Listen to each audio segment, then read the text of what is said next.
42절 스크린에 본문이 나와 있습니다. 우리 함께 읽겠습니다. 시작. 이사갈 자손 중에서 시세를 알고 이스라엘이 마땅히 행할 것을 아는 우두머리가 200명이니 그들은 그 모든 형제를 통솔하는 자이며. 아멘. 오늘은 시세를 아는 분별력을 가져야 한다. 시세를 아는 분별력을 가져야 한다라는 제목으로 하나님 말씀 나누고 하나님 말씀 붙잡고 이 밤도 우리가 주님 앞에 기도하는 시간 갖겠습니다. 오늘 함께 읽은 본문을 보시면 이사갈 자손이라는 표현이 나옵니다. 이사갈 자손이라는 말은 이사갈 지파라는 말입니다. 여러분, 이스라엘 지파들은 각 지파마다의 특성이 있습니다. 그러니까 다양한 지파들이 하나의 이스라엘을 이루고 있는 겁니다. 그러니까 몸이 하나이고 지체가 여럿인 것처럼 한 몸을 이루는 여러 특성의 지파들이 하나의 이스라엘을 이루고 있는 겁니다. 그러니까 이게 교회의 특성이기도 합니다. 여러 지파 중에 이사갈 지파가 있는 겁니다. 그런데 오늘 본문은 그 이사갈 지파를 소개하면서 시세를 안다, 시세를 알고 이렇게 표현하고 있습니다. 이 시세를 안다라는 말은 무슨 말이냐면 때를 잘 분간한다는 겁니다. 때를 잘 분간한다. 그래서 세번역 역대상 12장 32절은 이렇게 얘기합니다. 이사갈 자손의 우두머리 200명이 그들의 모든 부하를 이끌고 왔다. 그들은 때를 잘 분간할 줄 알고 이스라엘이 하여야 할 바를 아는 사람들이다. 시세를 안다라고 하는 것을 지금 뭐라고 세번역은 번역하고 있냐면 때를 잘 분간할 줄 알고, 그래서 이스라엘이 어떻게 해야 할 바를 알려주는 겁니다. 시세를 잘 알고 있기 때문에, 때를 잘 분간하고 있기 때문에. 그럼 시세를 안다, 때를 잘 분간한다라는 말은 이렇게도 표현할 수 있습니다. 흐름을 잘 읽을 줄 안다. 흐름을 본다는 겁니다. 그러니까 흐름을 본다는 것이 때를 잘 분간한다는 것이고, 그것을 성경은 시세를 안다 이렇게 표현하는 겁니다. 그리고 시세를 알기에 때를 잘 분간할 줄 알기 때문에, 흐름을 읽을 줄 알기 때문에 무엇을 해야 되는지를 분명히 알게 되는 거예요. 그래서 무엇을 해야 하는지를 알게 하는 역할을 이사갈 지파가 하는 겁니다. 그럼 우리가 이 땅을 살아갈 때에 시세를 알고 때를 분간하고 흐름을 잘 읽어서 내가 이 땅에서 무엇을 해야 하는지를 아는 것, 그것이 이 땅에 살아가는 데 있어서 아주 중요한 요소가 되는 겁니다. 그러면 이 땅에서 성공한 사람들의 특징 중에 하나가 뭐냐면 그들은 망할 행동을 하지 않는다는 거예요. 그러니까 성공한 사람들을 가만히 들여다보면 그분들은 절대로 쓸데없는 짓, 망할 행동을 하지 않습니다. 그러니까 망할 행동을 하지 않는 것을 다른 말로 시세를 안다 이렇게 말할 수 있는 겁니다. 여러분, 시세를 잘못 분별하면 결국 잘못된 행동이 나옵니다. 그것이 실수가 되는 겁니다. 그 실수가 자꾸 쌓이면 그 실수가 걷잡을 수 없는 단계에 이르게 됩니다. 그러면 결국 망하게 되고 결국은 실패하게 되는 겁니다. 그래서 지금은 어느 시대보다 어느 때보다 이사갈 지파 가운데 있었던 시세를 아는 이 기능, 때를 분간할 수 있는 이 분별력, 흐름을 읽어낼 수 있는 이 능력이 우리 개인에게, 우리 공동체 가운데 살아나야 하는 겁니다. 여러분, 이스라엘 백성들이 이 땅에서 승리할 수 있도록 하나님이 이사갈 지파를 세우신 겁니다. 이사갈 지파를 세우셔서 시세를 분별하게 하시는 거예요. 때를 분간하게 하시고 흐름을 읽게 하신다는 거죠. 그러면서 이 이사갈 지파를 통해서 이스라엘이 어떻게 해야 하는지, 이스라엘이 어떻게 행동해야 되는지를 알리는 겁니다. 그러니까 이게 우리 가운데 필요한 거예요. 나도 살아야 되지만, 나도 분별해야 되겠지만, 나를 통해서 누군가도 뭐 해야 돼요? 어떻게 살아야 되는지, 어떻게 행해야 되는지를 알려줄 수 있어야 되는 거죠. 그러려면 내가 시세를 알아야 됩니다. 내가 시세를 알지 못하면, 내가 때를 분간하지 못하면, 내가 흐름을 읽지 못하면 누군가에게 제시할 수 없는 거죠. 그럼 나도 못 가고 공동체도 함께 갈 수 없는 거죠. 그럼 영적으로 어두워지면 나타나는 현상이 있습니다. 분별력이 사라집니다. 그러니까 내 상태가 어둡잖아요. 내 신앙의 상태가 어둡잖아요. 그럼 뭐가 사라지냐면 분별력이 사라집니다. 분별력이. 영적으로 어두워지고 분별력이 사라지면 하지 말아야 할 일들을 자꾸 하게 됩니다. 그러니까 내 삶의 자리에서 쓸데없는 말을 많이 하고 있다. 내가 하지 말아야 될 것들을 계속 하고 있다. 왜 그러냐? 분별력을 상실하고 있는 거예요. 분별력을 왜 상실됐냐? 영적으로 지금 어두운 거예요. 영적으로 왜 어둡냐? 지금 하나님과 관계가 깨져 있어요. 하나님을 떠나 있기 때문에 그런 거예요.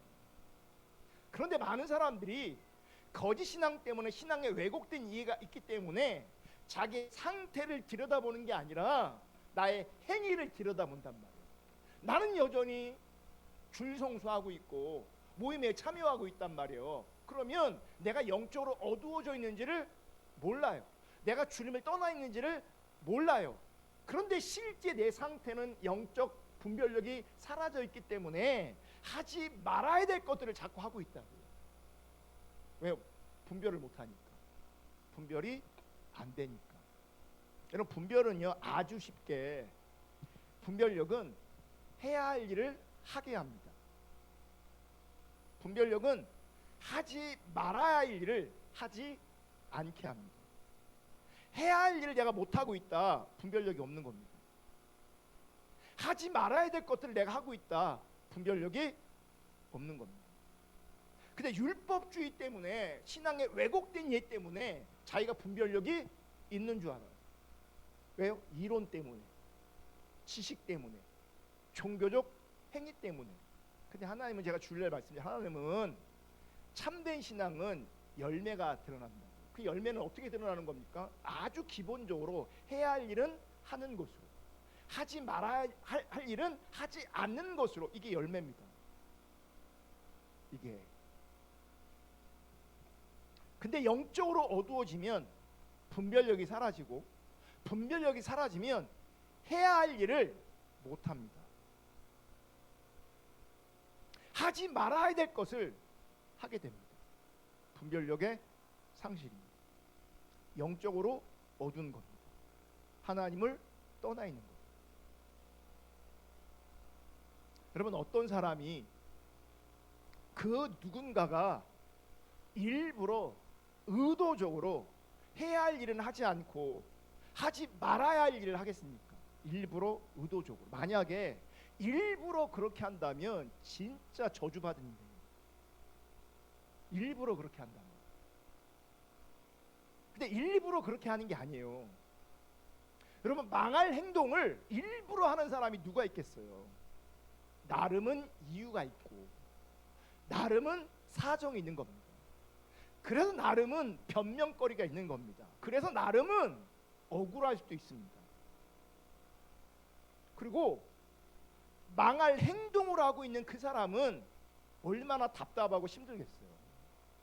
해야 할 일을 못하고 있는 그는 얼마나 답답하고 힘들겠냐고요. 하지 말아야 될 것을 하고 있는 그는 얼마나 힘들고 답답하겠냐고요. 일부러 그러는 게 아니라면. 하지만 안타깝지만 분명한 것은 본질은 분별력이 없는 겁니다. 분별력이 없다는 것은 영적으로 어둡다는 겁니다. 영적으로 어둡다는 것은 하나님과의 관계에 문제가 있다는 겁니다. 여러분, 시세를 볼 줄 아는 이 분별력이 없으면, 때를 분간하는 이 분별력이 없으면, 흐름을 볼 줄 아는 이 분별력이 없으면 결국은 잘못된 행동, 잘못된 선택을 하게 되어 있고, 잘못된 행동과 잘못된 선택임에도 불구하고 그것이 극단적으로는 잘못된 줄을 모릅니다. 분별력이 없기 때문에, 시세를 알지 못하기 때문에. 여러분, 시세를 아는 자들이 있습니다. 시세를 안다는 것은 때를 잘 분간한다는 것이고, 때를 잘 분간한다는 것은 흐름을 읽을 줄 아는 것으로 제가 표현했습니다. 여러분, 흐름을 읽는 것, 이게 굉장히 중요합니다. 그래서 흐름을 읽어내는 사람이 사실은 고수입니다. 때를 분간하는 것, 시세를 아는 것, 흐름을 아는 것, 이게 고수라고요. 여러분, 각 영역의 흐름을 읽는 사람은 지금 당장 눈앞의 현상에 집착하지 않습니다. 흐름을 주목하고 흐름이 흘러가는 그 방향을 봅니다. 이런 사람을 전문가라고 하는 거예요. 이런 사람, 흐름을 보는 거예요. 흐름을. 저는 주식을 잘 모르거든요. 한 번 대본 적이 없어서. 그게 저 같은 사람은 주식하면 비전문가죠. 그 부분에 어리석은 사람입니다. 그런데 주식 전문가다, 고수다라고 하는 사람은 흐름을 보는 겁니다. 그리고 그들에게는 그 흐름이 보이는 겁니다. 팔 때와 살 때. 그게 안 보인다니까, 우리한테. 그러니까 안 보이는 사람은 어떻게 합니까? 잘 알 것 같은 사람한테 물어봐. 근데 그 사람도 잘 몰라. 그럼 같이 망하는 거예요. 고수는, 전문가는 흐름을 봅니다. 왜 흐름이 중요하냐? 흐름에는 보이지 않는 법칙이 있어요. 그러니까 물이 그냥 흘러가는 것 같지만 중요한 법칙이 있어요. 위에서 아래로 흘러간다는 거죠. 높은 곳에서 낮은 곳으로 흘러가고 있어요. 그리고 그 물은 결국 바다를 향하게 되어 있고 바다에 모이게 돼 있어요. 이게 불변의 법칙인 거죠. 그러니까 그 흐름을 보면 어디로 가는 것이 보이는 거죠. 그러니까 흐름을 본다는 얘기는 뭐냐면 길이 보인다는 얘기예요. 길이. 우리가 하나님의 기준을 얘기할 때 하나님의 기준을 뭘로 표현해요? 하나님의 길로 표현했거든요. 그러니까 그 흐름을 본다는 건 길을 본다는 거예요. 그러니까 길이 보이면 뭐 하는 거예요? 그 길을 따라가면 되는 거예요. 그 길을. 그러니까 길이 안 보이면 엄한 데 쑤시고 돌아다니는 거예요. 길도 아닌데. 여기가 맞나 가보고, 아니네. 또 여기 가보고, 아니네. 또 여기 가보고. 그러니까 길을 찾아야 목적지가 나오는 거예요. 흐름을 봐야 그 목적지에 이르를 수 있어요. 흐름을 모르면요, 뱅뱅뱅 돕니다. 맨날 똑같은 자리에서 좋아진 것 같은데 다시 리셋되고, 좋아진 것 같은 다시 리셋. 이건 길을 따라가는 게 아니에요.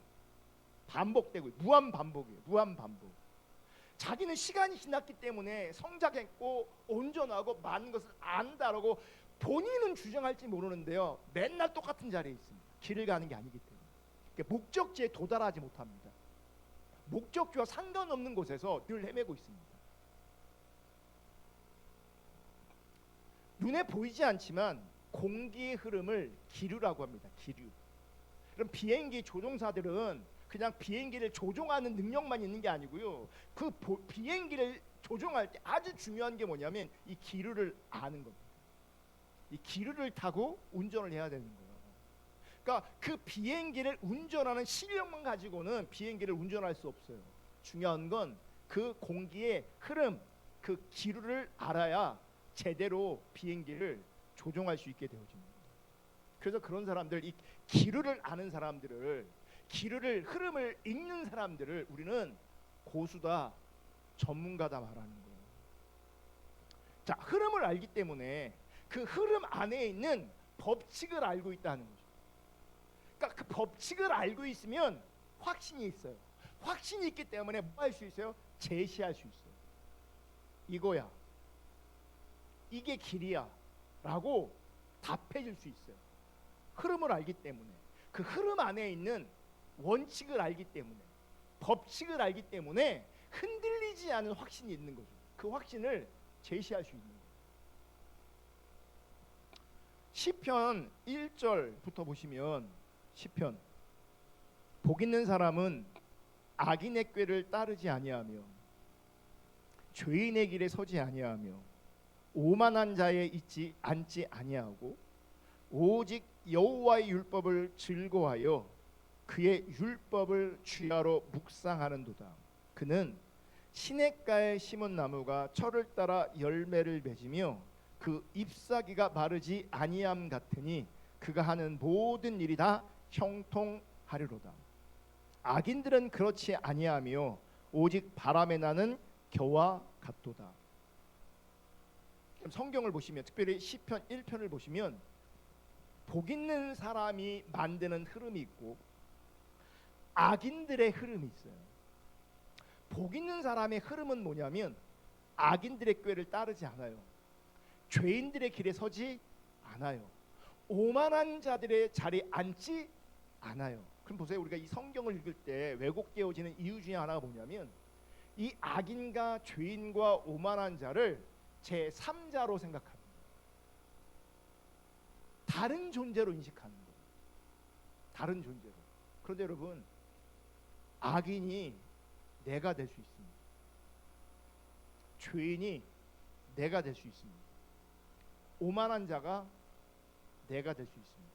그러니까 누군가가 악인이고 죄인이고 오만한 자가 될 수 있지만 정확하게 내가 악인이고 죄인이고 오만한 자일 수 있어요. 무슨 얘기냐? 악인들의 꾀를 따르지 않는다. 이러면 내 꾀가 악해요. 내 꾀를 따르면 안 돼요. 죄인의 길에 서면 안 돼요. 내가 원하는 내 욕구를 따라가면 안 돼요. 오만한 자리에 있으면 안 돼요. 내가 오만한 자리에 있으면 안 된다고요.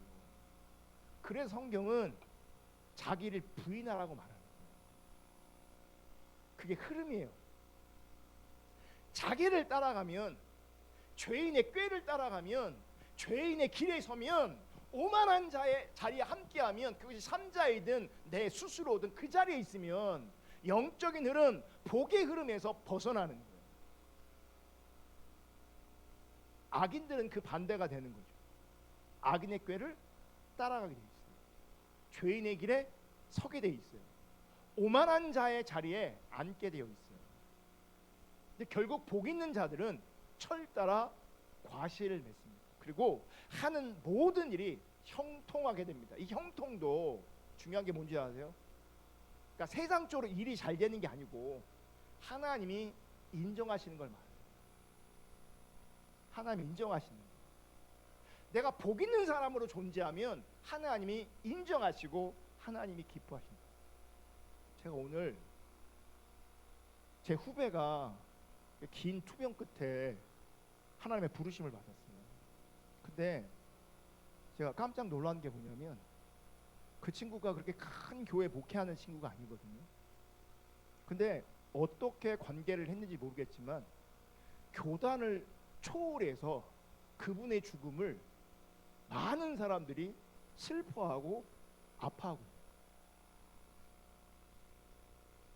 많은 사람들. 제 마음에 놀라울 정도로 많은 사람들이 그분의 죽음에 아파하고 슬퍼하고 있어요. 적어도 제가 분명한 것은요, 그가 많은 사람들 앞에 인정받는 게 분명하지만 그의 죽음을 통해서 드러나고 있지만 정말 중요한 건 저보다 어려요. 1살인가 2살인가 어려요. 제 후배예요. 근데 정말 그 백혈병인가 뇌에 암이 생겨갖고 오랜 시간 투병하다가 결국은 오늘 새벽에 돌아가셨어요. 근데 보세요. 누군가가 볼 땐 불행이지만, 누군가가 보기엔 슬픔이지만 하나님이 그를 기뻐하시고 하나님이 그를 인정하신다면 그는 하나님 앞에 형통한 사람이에요. 복 있는 사람이에요. 복된 인생이에요.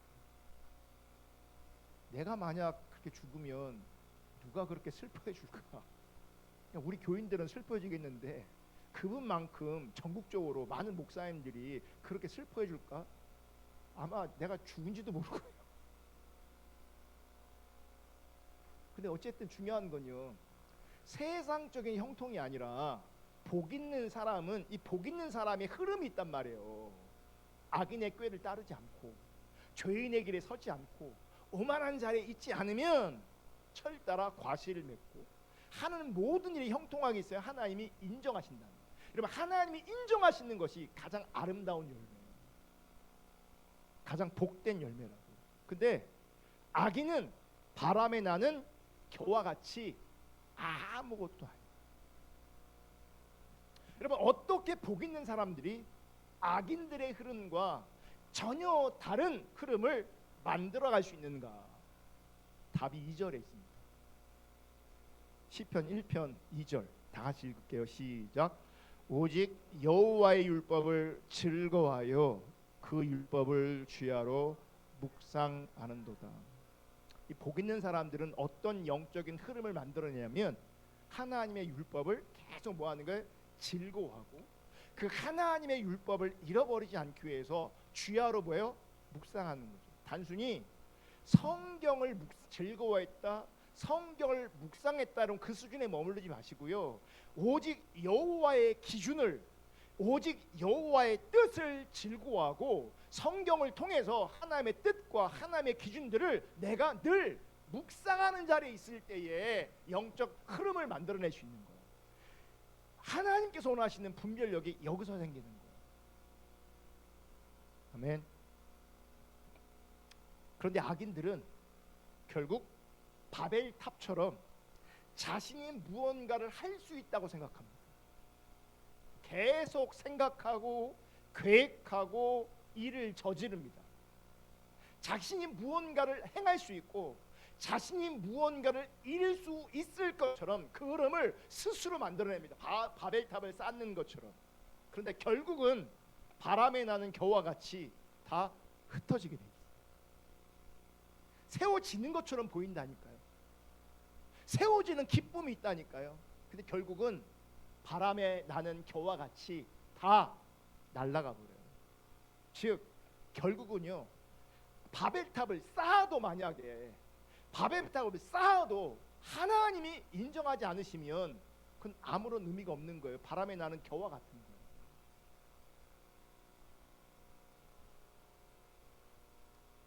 여러분, 이 땅에서 이사갈처럼 시세를 알고 분별하고 어떻게 행동해야 하는지를 아는 사람이 될 수 있기를 정말 주님의 이름으로 축복합니다.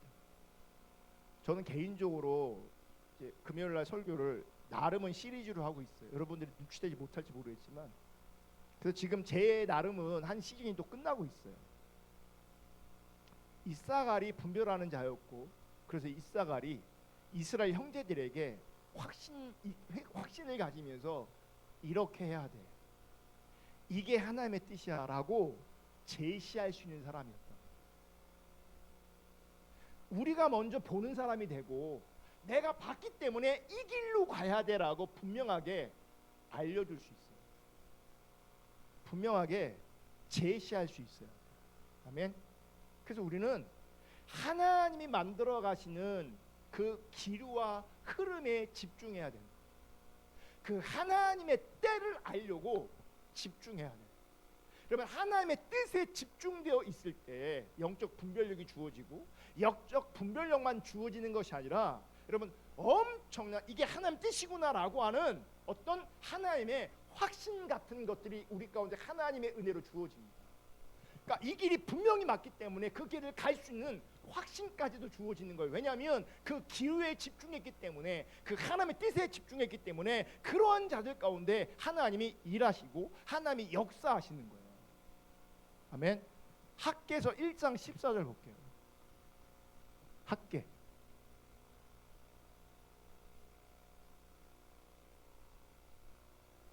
1장 14절. 자 볼게요.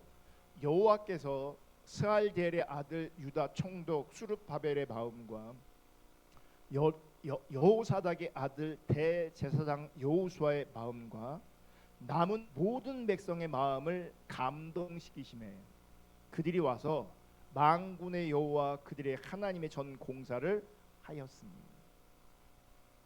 지금 하나님의 성전이 다시금 지어져야 돼요. 이게 하나님의 흐름이에요. 이게 하나님의 뜻이에요. 심판받고 포로를 끌려갔다가 다시 돌아와서 다시 뭐가 회복되어져야 돼요? 하나님과의 관계가 회복되어져야 돼요. 하나님과 관계가 회복되는 그 자리에서 성전이 굉장히 중요합니다.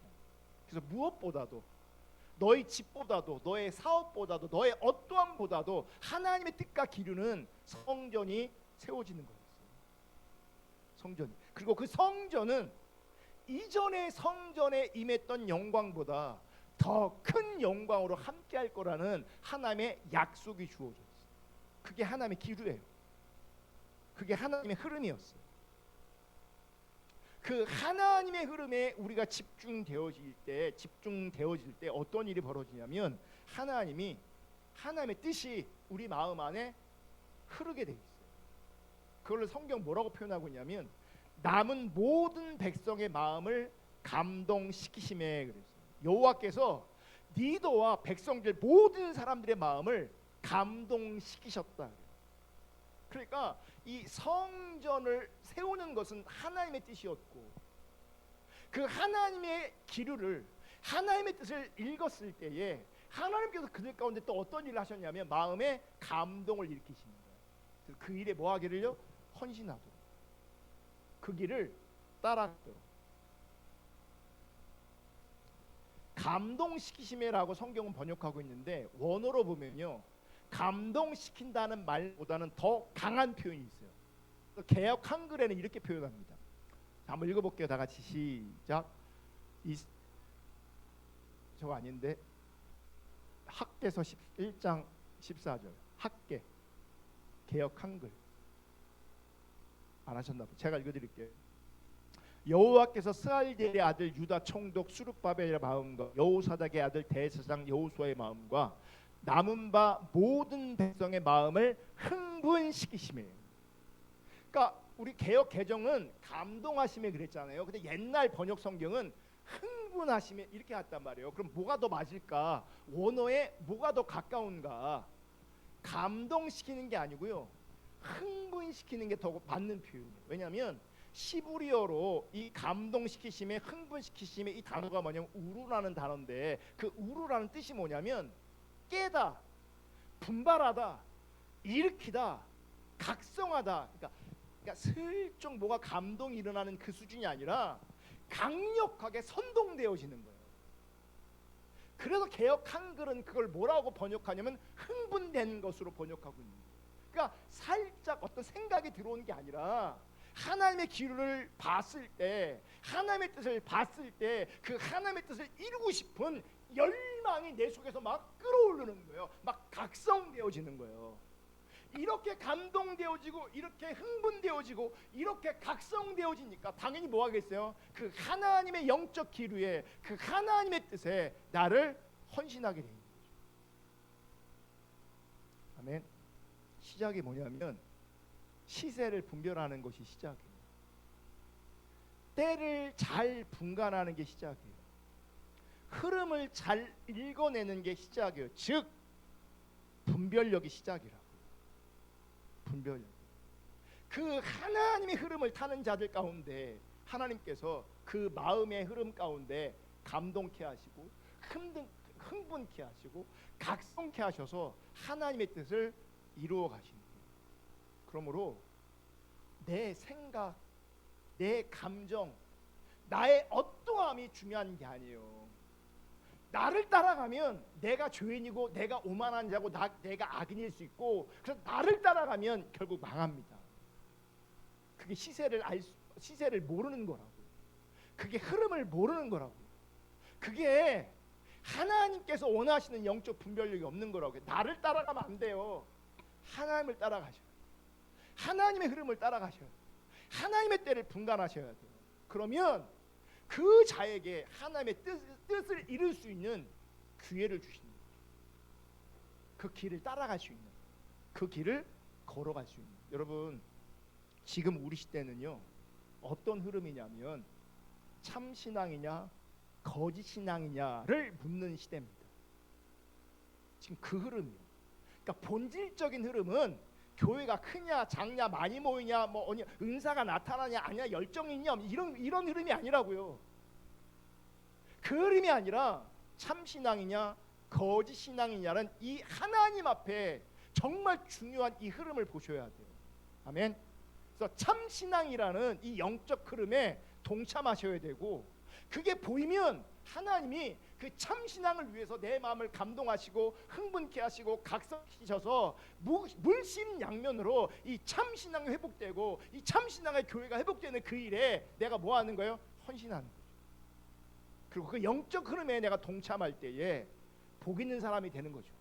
복 있는 사람이 될 때 하나님께서 철 따라 열매 맺게 하시고 결국은 하나님께서 인정하시는, 형통케 하시는 진짜 복을 받게 되십니다. 여러분, 참 신앙의 그 흐름을 보실 수 있기를 축복하고, 그 흐름을 잘 따라갈 수 있기를 축복하고, 우리가 잘 따라간다면 우리 마음을 주님께서 감동하시고 각성시키셔서 그 일에 동참케 하실 겁니다. 동참케 될 때에 하나님께서 원하시는 열매가, 하나님의 인정하심이 우리 모두 가운데 실제될 수 있기를 주님의 이름으로 축복합니다. 오늘 이 말씀 붙잡고 정말 간절히 진실되게 기도하기로 합니다. 제가 우리 시대가 얼마나 어두운가, 그러니까 교회 사이즈 상관없이 특별히 보편적으로 지금 얼마나 어두운지 몰라요. 그러니까 하나님의 이름을 못 보고 있어요.